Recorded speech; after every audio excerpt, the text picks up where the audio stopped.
हमारे बुजुर्ग, दादा दादी और माता पिता ने हमेशा हमारे लिए सब कुछ किया है। अब वक्त आ गया है कि हम उनके लिए कुछ करें। आपका एक छोटा सा कदम, एक लाइक और सब्सक्राइब, उनकी आवाज को बुलंद कर सकता है। हम कब तक हाथ फैलाते रहेंगे? आइए, एकजुट होकर उनकी पेंशन के हक की मांग करें। आपसे हाथ जोड़कर निवेदन है कि हमारे चैनल को सब्सक्राइब करें, इस संदेश को जितना हो सके शेयर करें और हमें 1 मिलियन लाइक्स तक पहुंचने में मदद करें। क्या आप हमारे बुजुर्गों का सहारा बन सकते हैं? ईपीएस 95 पेंशन धारकों के लिए बड़ी खुशखबरी। पेंशन में 333% वृद्धि की संभावना। नई न्यूनतम पेंशन होगी 7,500 रुपए। ईपीएस 95 पेंशन धारकों के लिए पेंशन में 333% वृद्धि और न्यूनतम पेंशन 7,500 रुपए करने का प्रस्ताव पारित हुआ है। यह निर्णय मोदी कैबिनेट की बैठक में लिया गया, जिससे 65 लाख पेंशन धारकों को लाभ मिलेगा।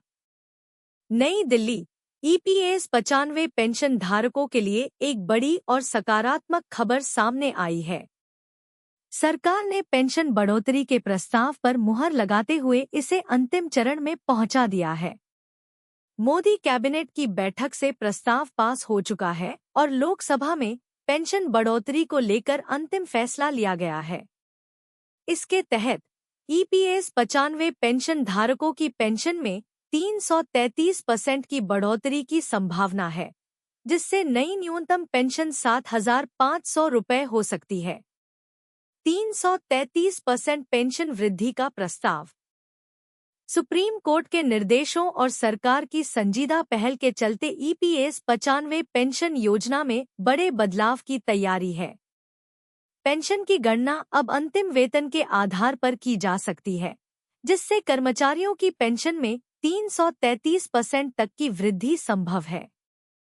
उदाहरण के तौर पर, यदि किसी कर्मचारी की अंतिम सैलरी 15,000 रुपये थी, तो उसकी पेंशन की गणना 45,000 रुपये के आधार पर हो सकती है, जिससे उसे 15,000 रुपये मासिक पेंशन प्राप्त हो सकती है। न्यूनतम पेंशन 7,500 रुपये प्लस दा। मोदी सरकार ने पेंशन धारकों के लिए न्यूनतम पेंशन को 7,500 रुपये प्रति माह करने का प्रस्ताव पारित किया है। इसके साथ ही महंगाई भत्ता दा भी शामिल किया जाएगा, जिससे पेंशन धारकों को आर्थिक सुरक्षा मिल सके। इस प्रस्ताव से 65 लाख पेंशन धारकों को लाभ मिलेगा और उनकी वित्तीय स्थिति में सुधार होगा। 3 चरणों में पेंशन बढ़ोतरी। पेंशन बढ़ोतरी को 3 चरणों में लागू किया जाएगा, जिसमें पेंशन को 5,000 रुपये, 7,000 रुपये और 9,000 रुपये तक बढ़ाया जाएगा। इसके अलावा 58 साल की उम्र में पेंशन के साथ अन्य सुविधाएं भी दी जाएंगी, जैसे कि 2 बच्चों को 25 साल तक पेंशन का लाभ मिलेगा। पेंशन धारकों के लिए अन्य घोषणाएं। वित्त मंत्रालय और ईपीएफओ की बैठक में पेंशन धारकों के लिए अन्य महत्वपूर्ण घोषणाएं भी की गई हैं। सुप्रीम कोर्ट के फैसले के अनुसार हायर पेंशन और मिनिमम पेंशन को लेकर भी सकारात्मक निर्णय लिए गए हैं। पेंशन पर लगे भेदभाव को खत्म करने के लिए भी नए नियम जारी किए जाएंगे, जिससे 2003, 2005 और 2010 के रिटायर कर्मचारियों को समान पेंशन का लाभ मिलेगा। ईपीएस 95 पेंशन धारकों के लिए यह एक ऐतिहासिक और राहत भरी खबर है।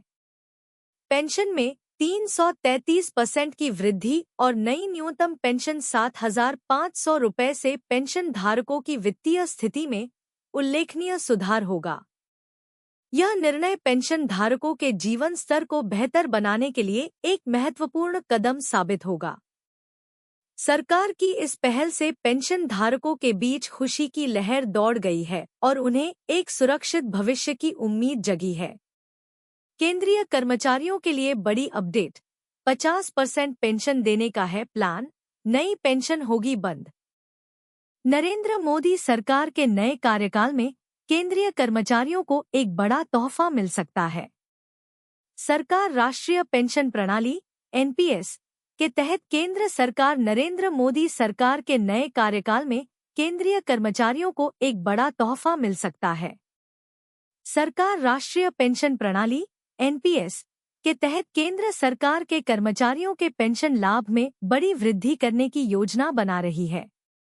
इस नई योजना के तहत कर्मचारियों को उनकी अंतिम बेसिक सैलरी का 50% मासिक पेंशन के रूप में मिलने की गारंटी दी जाएगी। पैनल का गठन किया था 2023 में। मोदी सरकार के दूसरे कार्यकाल के दौरान मार्च 2023 में वित्त सचिव टीवी सोमनाथन की अध्यक्षता में एक पैनल का गठन किया गया था। इस पैनल का उद्देश्य बिना पुरानी पेंशन प्रणाली (ओपीएस) पर लौटे सरकारी कर्मचारियों के लिए एनपीएस के तहत पेंशन लाभ बढ़ाने के तरीकों को सुझाना था। यह फैसला तब लिया गया जब कई राज्यों ने एनपीएस को छोड़कर ओपीएस पर वापस लौटना शुरू कर दिया था। आंध्र प्रदेश के पेंशन मॉडल ऐप्स का जिक्र। फाइनेंशियल एक्सप्रेस की रिपोर्ट के मुताबिक पैनल ने मई महीने में अपनी रिपोर्ट सरकार को सौंप दी। इस रिपोर्ट में Andhra Pradesh guaranteed pension system (apps) अधिनियम 2023 का प्रभाव देखा जा सकता है। इसे पुरानी और नई पेंशन स्कीम का मिश्रित मॉडल कहा जा सकता है। आंध्र प्रदेश मॉडल के तहत सरकारी कर्मचारियों को उनकी अंतिम सैलरी का 50% मासिक पेंशन के रूप में दिया जाता है, जिसमें महंगाई राहत डियरनेस रिलीफ (डीआर) भी शामिल होती है।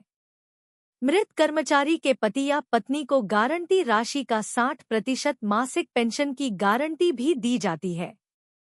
एनपीएस के नए प्रस्ताव का विश्लेषण। नए प्रस्ताव के तहत केंद्रीय कर्मचारियों को उनकी अंतिम बेसिक सैलरी का 50% मासिक पेंशन के रूप में मिलने की गारंटी दी जाएगी। इस गारंटीशुदा पेंशन राशि को पूरा करने के लिए आवश्यक पेंशन कोष में किसी भी कमी को केंद्र सरकार के बजट से कवर किया जाएगा। इससे लगभग 8.7 मिलियन केंद्रीय और राज्य सरकार के कर्मचारियों को लाभ हो सकता है। ये वे कर्मचारी होंगे जो 2004 से एनपीएस में रजिस्टर्ड है। मोदी सरकार का यह कदम केंद्रीय कर्मचारियों के लिए बड़ी राहत साबित हो सकता है।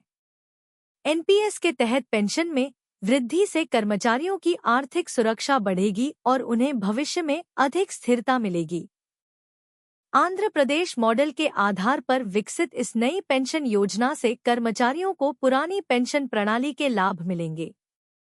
यह योजना न केवल कर्मचारियों के जीवन स्तर को सुधारने में मदद करेगी बल्कि उनके परिवारों की आर्थिक स्थिरता को भी सुनिश्चित करेगी।